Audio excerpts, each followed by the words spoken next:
Bom domingo à tarde, 3 de julho de 2022. Sou o Padre João Maria. Mais uma vez, venho tecer algumas reflexões sobre a nossa conjuntura. Esta semana, realizou-se a cúpula da OTAN, da Organização do Tratado do Atlântico Norte, em Madrid. Milhares de manifestantes se organizaram nessa cidade espanhola para dizer não à OTAN. A guerra na Ucrânia era o principal assunto, junto com a aprovação de novos países membros. O presidente russo, Vladimir Putin, fez uma jogada completamente errada ao iniciar o ataque armado ao país vizinho. Mas as provocações do Ocidente foram muito grandes. A OTAN procura expandir sua aliança rumo ao Oriente, por motivos econômicos e geopolíticos. E a ameaça de incluir a Ucrânia tem provocado a Rússia. O golpe de 2014 e a não manutenção de acordos selados na década de 1990, após a queda, o ocaso da União Soviética, foram sentidos na Rússia como provocações e ameaças. Não se deve duvidar das intenções norte-americanas de querer levantar sua economia e seu controle policialesco mundial, após a queda brusca de sua economia e a diminuição da influência mundial, depois de muitas guerras mal sucedidas. Mas, em vez de impedir o avanço da aliança anti-russa, a ocupação da Ucrânia proporcionou o seu fortalecimento. A proposta de aumentar os gastos militares na região e de enviar tropas para as fronteiras russas no encontro de Madrid foi exatamente o que a Rússia não queria e não deve ajudar na construção da paz. A destruição sistemática de alvos civis pelas tropas na Rússia, na Ucrânia, são revoltantes e inaceitáveis. Mesmo provocado, a política russa deveria ter tido mais cuidado nas suas decisões e evitar o confronto bélico. Os cálculos de Putin de conseguir facilmente e rapidamente uma intervenção no país vizinho se mostraram errados. O conflito promete ser de longa duração. Esta, pelo menos, é a perspectiva com a qual trabalhou a cúpula na Espanha. E as consequências para o abastecimento alimentar e de combustíveis para muitas famílias podem durar anos. A OTAN acusou também a China de estar procurando ampliar sua influência no mundo. Enquanto o país mais populoso do mundo opõe-se à política da OTAN, que chama de Nova Guerra Fria. Os Estados Unidos buscam exatamente isso há décadas, para recuperar seu poder e seu controle sobre o planeta. Tanto faz com Trump ou com Biden. Os dois dizem Make America Great Again. Fazer a América do Norte grande de novo. Essa aqui é a política norte-americana. Em nossa casa, o presidente da República está desesperado. Sabe que será difícil reeleger-se em outubro para um segundo mandato. Continua tentando desacreditar as urnas eletrônicas.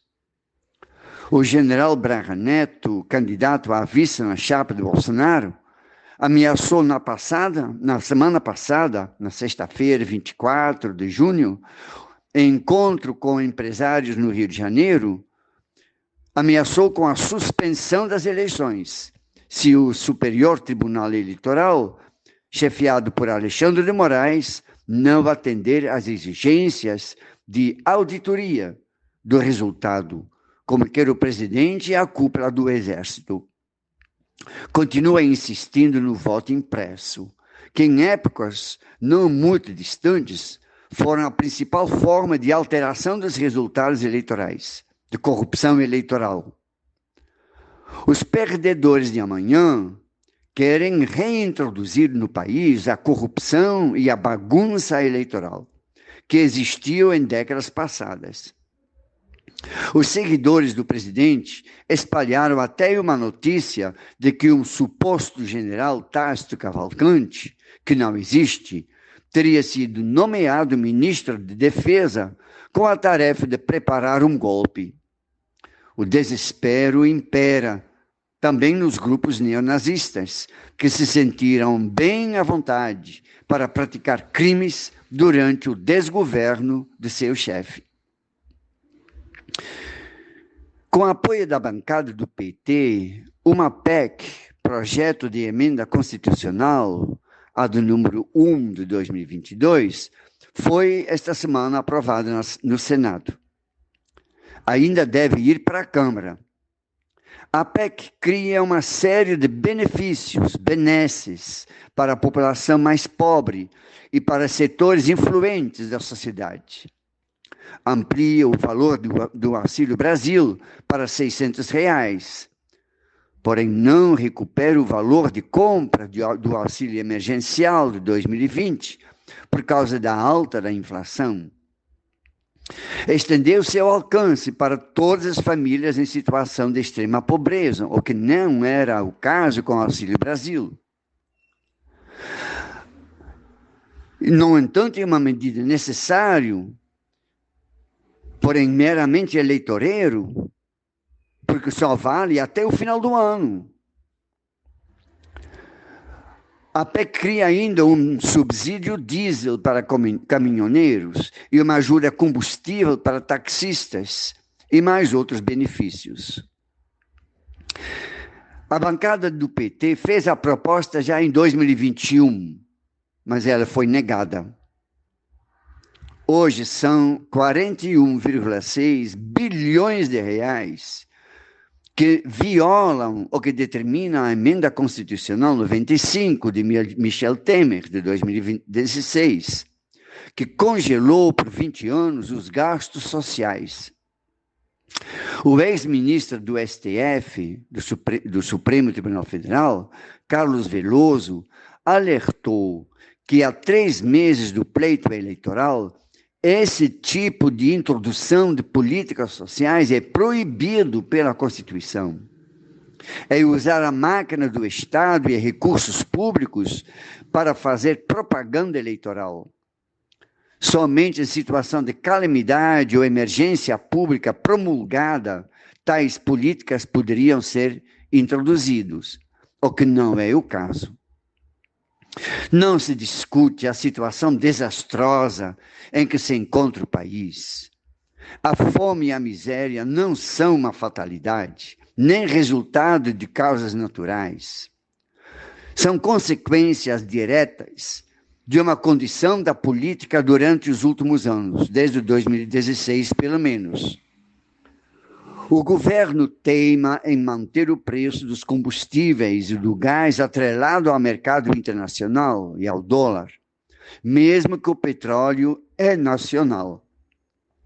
A entrega sistemática da exploração do petróleo a empresas estrangeiras e a venda das refinarias e distribuidoras de combustíveis e gás para iniciativa privada embutiram nos preços custos que não são reais despesas, como custos de transporte, de importação, ou de taxas alfandegárias. Para onde vai então este dinheiro? Desaparece no bolso dos acionistas. Aumentou seus lucros. As agressões constantes à agricultura familiar, em claro apoio ao agronegócio de exportação, esses sim provocam a fome, proporcionalmente maior nas áreas rurais do país. O governo foi totalmente omisso durante a pandemia em garantir renda para as famílias, de tal forma que hoje mais da metade delas não tem como se alimentar diariamente. E o desemprego continua atingindo mais de 10 milhões de trabalhadores. Com 41 bilhões de reais que podem ser liberados pela PEC, o candidato do PL poderá se gabar de estar beneficiando os pobres e pedir os seus votos para um segundo mandato. Essa prática, como já disse, a Constituição proíbe. Precisa ser lembrado no momento da eleição. O governo deteriora a situação durante mais de 3 anos e meio e cria benefícios para os últimos 5 meses. Há uma categoria que não pode se queixar. Os 1 milhão de militares brasileiros que nos últimos 10 anos viram o valor real de seus soldos aumentarem em 30%.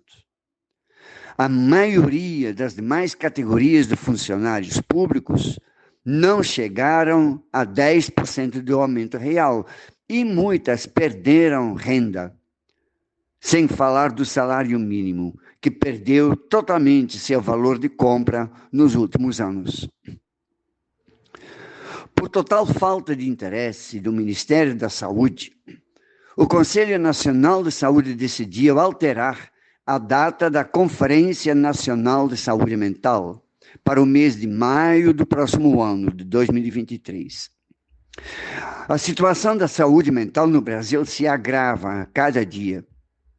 Por um lado, pelo aumento do consumo de drogas, pelo outro, por causa das consequências da Covid-19. Não há um combate eficaz às drogas e ao narcotráfico, sobretudo no Brasil. A morte de Bruno e de Dom no mês passado pode ter ligação com rotas de tráfico de drogas. Os aviões da FAB eram Forças Armadas, Forças Aéreas Brasileiras, eram utilizados desde 2013 para transportar drogas, diz uma denúncia no site da UOL. E como foi detectado em 2019, quando o militar foi preso na Espanha com 38 quilos de drogas. Podem ter sido mais de 30 viagens com drogas em aviões militares, sem que a aeronáutica o percebesse, imagine.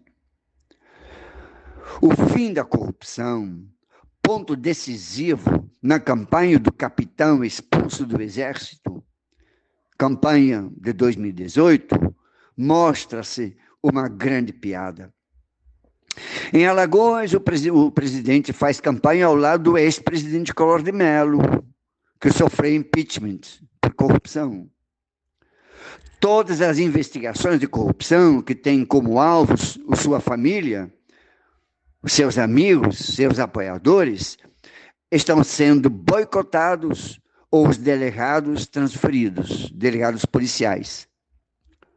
O Procurador-Geral do Ministério Público Federal, Aras, engaveta ou não encaminha investigações, e o presidente coloca em sigilo de 100 anos os casos que envolvam esse pessoal e ele mesmo. Belo combate à corrupção. Mas ele mesmo não conseguiu se salvar de condenação em segunda instância de uma agressão à jornalista Patrícia Campos Melo. E não querendo demitir Pedro Guimarães, o presidente da CEF, da Caixa Econômica Federal, acusado de assédio sexual e que instalou uma gestão de terror no banco, o capitão teve que conceder um tempo a seu amigo íntimo para este pudesse pedir demissão. Mas a paciência de muita gente no Brasil se esgotou. Mesmo assim, é preciso não apenas ficar indignado e revoltado, mas empenhar-se em eleger outro tipo de legisladores, gente que realmente se preocupa com os destinos da nação e não apenas com seus próprios benefícios e interesses. São poucos aqueles que merecem uma reeleição, partindo desse princípio de colocar o bem da nação, do povo, em primeiro lugar. Uma boa semana de luta, de reflexão para todos e todas.